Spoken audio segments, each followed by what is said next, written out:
If we were to look at a map of Africa, sometimes it's difficult to be able to really have a sense of measurement.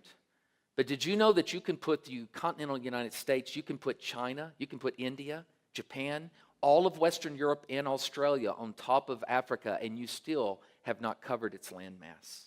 And many times it's difficult to know, as you're looking at any kind of world map, like a National Geographic map, of the scale of this continent. I mean, there's 1.2 billion people. There are thousands of tribes and languages and dialects.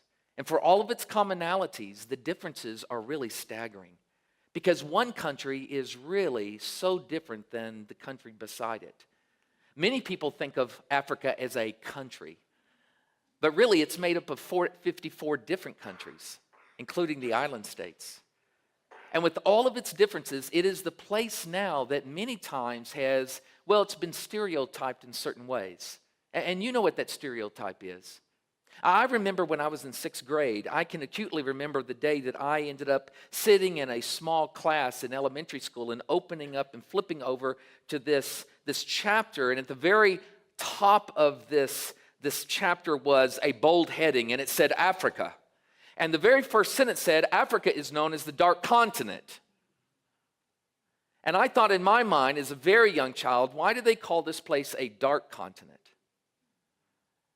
And of course, as I grew and matured, and later in life, as I began to raise my children in Africa, and we've spent about 20 years living on the continent, I came to understand that the reason in the West that we viewed Africa as the dark continent is because in recent human history, there's been no other place, no other people that has experienced the degree of marginalization and depravity and suffering like the people of Africa.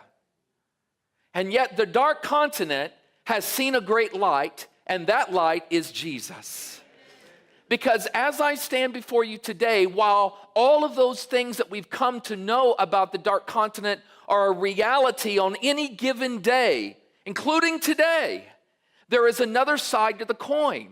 And that is despite the endemic poverty and the disease like Ebola, like issues of child sex slavery and tribal genocide, and corrupt governments, despite all of those things that seem to be and tarnish the daily existence of Africans and their daily experience, on the other side of that coin is the greatest Christian movement that has happened in the last 2,000 years of Christianity. There is no other place that has experienced as much suffering. But right now, there is equally no other place on earth that's experiencing more revival than Africa. It is amazing what God does sometimes. The mysteries of how is it that such a dark place can also be one of the great bright spots of God's activity today. Africa.